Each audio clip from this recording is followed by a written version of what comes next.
jelas pasal 183 menyatakan bahwa adanya minimal 2 alat bukti. Adanya saksi, keterangan terdakwa, keterangan tersangka, dan juga alat-alat bukti lainnya, artinya alat bukti petunjuk yang menyebabkan seorang itu tersangka. Jadi tidak serta-merta bahwa seorang jadi tersangka ini ujuk-ujuk jadi tersangka, nggak mungkin.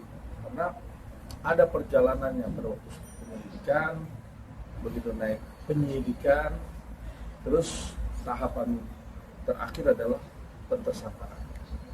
Nah, kalau sudah jelas ini tersangka, tandanya pelaku dalam tindakan ataupun ancaman hukuman terhadap tersangkaan pasalnya juga sudah yakin bahwa ini menjadi tersangka. Jadi orang tuh nggak serta-merta seorang jadi tersangka, terus ini tersangkanya bisa gugur. Betul, bisa gugur. Yang bisa menggugurkan tersangka adalah adanya pra-peradilan. Nah, ini jelas di sini bahwa polisi sudah menetapkan seorang tersangka ini sudah melalui proses. Bang, walaupun status seseorang sudah menjadi tersangka dan belum tentu juga ditahan, bisa seperti itu? Ya, jadi yang namanya penahanan itu pertama biasanya itu di atas 5 tahun ancaman hukumannya. Kalau kita lihat ancaman hukumannya di atas 5 tahun, tetapi polisi juga tidak menahan, itu menjadi hak dan kewenangan daripada pihak kepolisian. Apa yang bisa memberikan satu langkah ataupun persetujuan terhadap seseorang tersangka untuk bisa tidak ditahan? Ada beberapa faktor, ya, mungkin dia ada penyakit atau dia dalam keadaan sakit yang menyebabkan sakit ini membuatkan dampak terhadap dirinya dia. Terus yang kedua, dia ini dalam keadaan hamil, ya, atau menyusui, yang saat ini dia sama sekali tidak boleh meninggalkan bayi, ya. Nah, itu juga biasanya suatu pertimbangan. Baik lagi tergantung bagaimana polisi menganalisa kasusnya. Apakah kasus ini berat, sedang atau ringan, ya, sehingga ini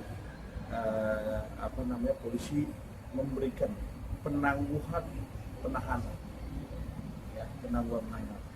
Dan apabila seorang tersangka tidak ditahan, dia juga harus wajib lapor. Nah, wajib lapor juga, kriteria dari wajib lapor itu ada yang 1 minggu 2 kali, ada yang 1 minggu 1 kali, ya, tergantung bagaimana penyidik memberikan satu kebijakan atau cara sehingga dikhawatirkan seorang tersangka ini melarikan diri, dikhawatirkan seorang tersangka ini menghilangkan barang bukti, ya. Jadi ada beberapa hal yang harus kita pahami. Memang yang namanya seorang tersangka ini dalam posisi yang sebenarnya kalau memang dia sudah cukup, ada batas waktu seorang ini jadi tersangka dan harus dilimpahkan ke kejaksaan apabila polisi dari kejaksaan sendiri sudah menyatakan berkas dan semua alat-alat bukti, semua BAP, semua peristiwa dan lain-lain setelah diperiksa oleh kejaksaan dalam batas waktu, ya, dalam batas waktu yang ditentukan, itu harus dilimpahkan dari tahap 1 ke tahap 2 dan kemudian di P21. Artinya berkas ini komplit, sudah layak berkas ini untuk dilimpahkan ke kejaksaan dan akhirnya ditetapkan oleh pengadilan untuk bisa dipersidangan. Tapi ada beberapa pihak yang pengen Baptip ini ditahan. Gimana menyikapinya?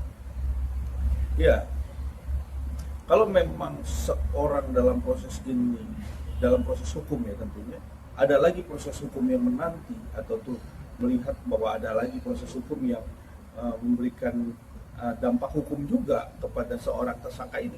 Tentunya ini menjadi pertimbangan pihak kepolisian juga untuk nggak serta-merta dan tidak akan polisi juga membiarkan hal ini, dan itu pasti bisa saja ditahan. Karena memang seorang tersangka tiba-tiba ada lagi laporan, ada lagi kasus yang menanti. Nah, ini juga pertimbangan polisi dan kejaksaan pun melihat di sini. Sebenarnya seperti apa ini duduk perkara kasusnya. Nah, nggak mungkin seorang polisi sudah mentersangkakan terus sampai ke persidangan terus nggak bisa dibuktikan kan. Tentunya pasti waktu dalam proses gelar perkara ini unsur-unsur material formil daripada kasusnya, mens rea-nya itu sudah terpenuhi semua. Artinya di dalam pasal 183 mengenai alat bukti yang cukup, 2 alat bukti, dan pasal 184 bahwa alat bukti yang cukup itu mencakup beberapa faktor itu sudah dipenuhi, ya, mulai surat, alat bukti saksi bukti petunjuk dan lain-lain, itu kan jelas ya.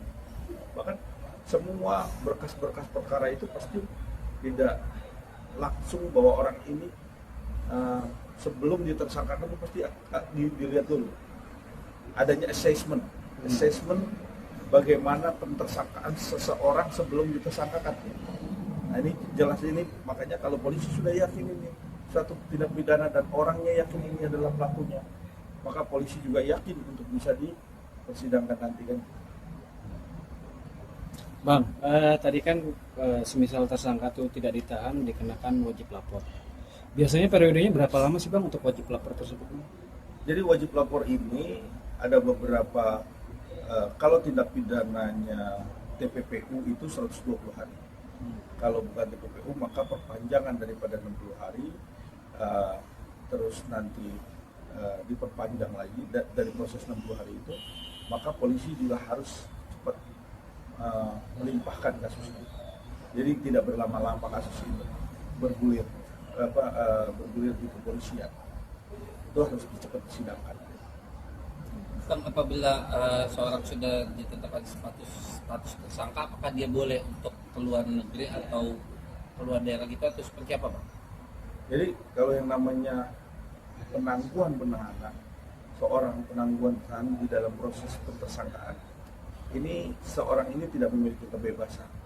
Dan apabila dia keluar kota atau ada hal-hal yang urgent, itu dia harus lapor. Dan kalau tidak disetujui maka dia tidak boleh. Nggak boleh dia melakukan tindakan di mana apabila dia keluar kota terus dia jalan sendiri itu pasti langsung dilakukan penahanan, karena jelas ini melanggar aturan dari pihak penyidik. Karena masih dalam proses pantauan penyidik ya.